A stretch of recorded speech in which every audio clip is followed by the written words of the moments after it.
Hey guys, let's get more news from Steelers, but first don't forget to subscribe to the channel and leave your like. Diontae Johnson believes Steelers played down to competition in last week's losses.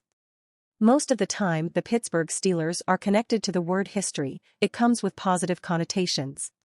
Unfortunately, that isn't the case every time. Last week, they became the first team with a winning record in NFL history to lose to two teams at least 8 games under .500.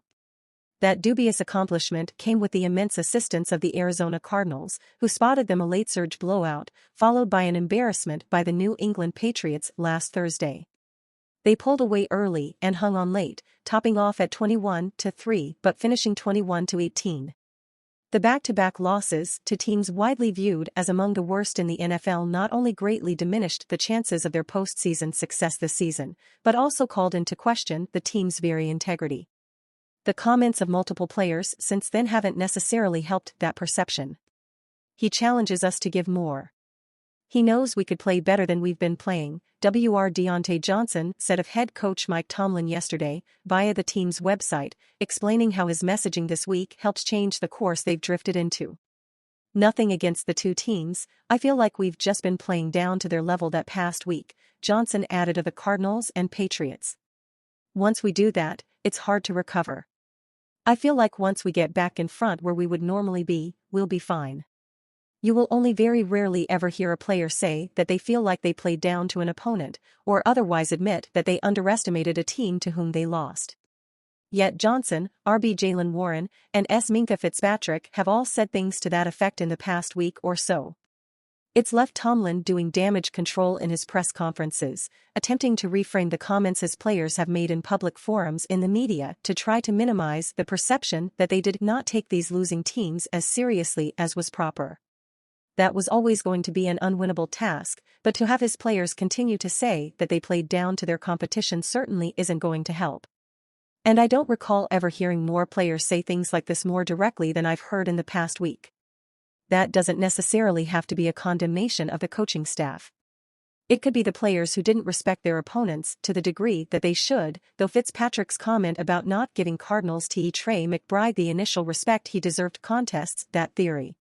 The good news is that the Steelers have an opportunity to answer for themselves, collectively, on the field on Saturday. What happened last week can't affect this week. That's old news. The task in front of them is to beat the Indianapolis Colts, a team in the same boat as them, 7-6 with a backup quarterback. Mason Rudolph, I'll be ready when my number is called. The Steelers have had lackluster quarterback play this season. Amongst all quarterbacks who have played at least 75 snaps this season, Kenny Pickett ranks 33rd in EPA/play and Mitch Trubisky ranks 39th. The poor play of Trubisky in the loss to the Patriots has some fans clamoring for the Steelers to start Mason Rudolph. When asked if he is getting a fair shot to play, Rudolph said he'll be ready when the time comes. Listen, I'm a backup quarterback right now in the NFL and I'm very thankful, Rudolph said. You think about how much work it takes for all the guys in the locker room to get to this level. I'm gonna be sharp, I'm gonna stay sharp all week, and I'll be ready if and when my number is called. Rudolph was drafted by the Steelers in the 3rd round of the 2018 NFL Draft.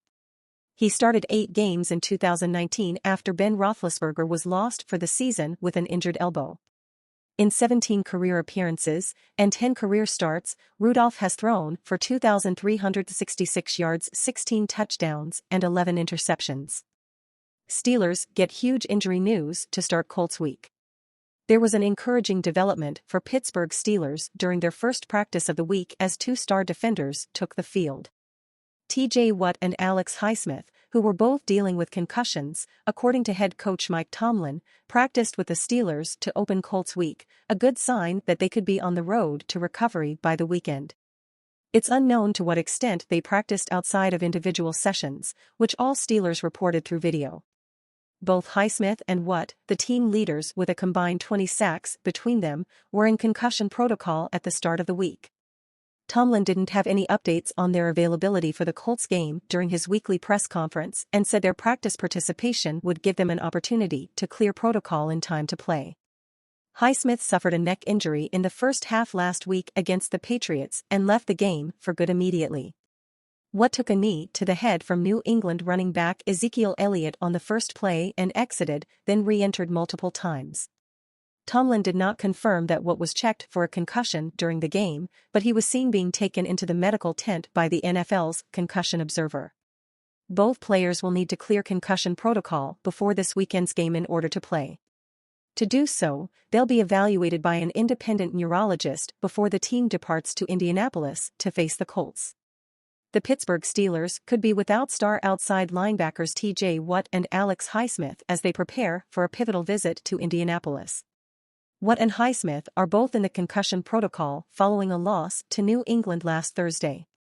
Watt took a knee to the face mask from Patriots running back Ezekiel Elliott on the first play from scrimmage.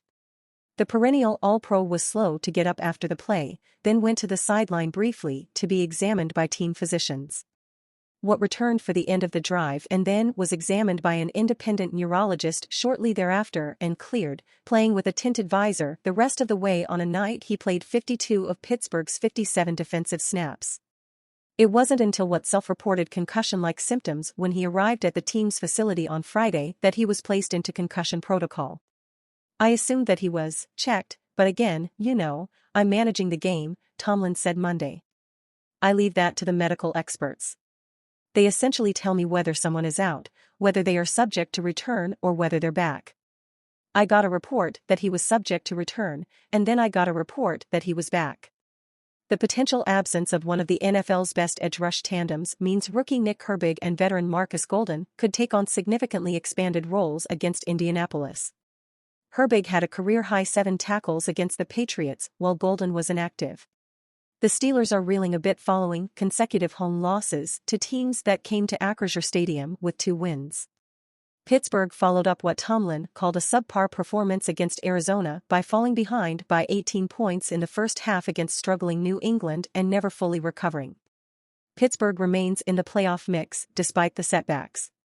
The Steelers are in the AFC's second wildcard spot with 4 games left, including 2 straight against teams directly below them in the standings in the Colts and Bengals. "We're in a big game versus Indianapolis," Tomlin said. "It's big for both squads. Both squads have absorbed some negativity, if you will. Our ability to manage that and remain focused in prep and in play will ultimately determine our positioning." Mitch Trubisky will make a second straight start for the Steelers while Kenny Pickett recovers from right ankle surgery. Pickett left late in the first half of the Steelers' 24-10 loss to the Cardinals. Trubisky completed 22 of 35 passes for 190 yards with a touchdown and an interception against New England. The pick set up a Patriots score and Trubisky failed to connect with Deontay Johnson on a 4th down pass deep down the sideline with just over 2 minutes to go. And you fan, what do you think of the TJ Watt situation? Leave your opinion in the comments.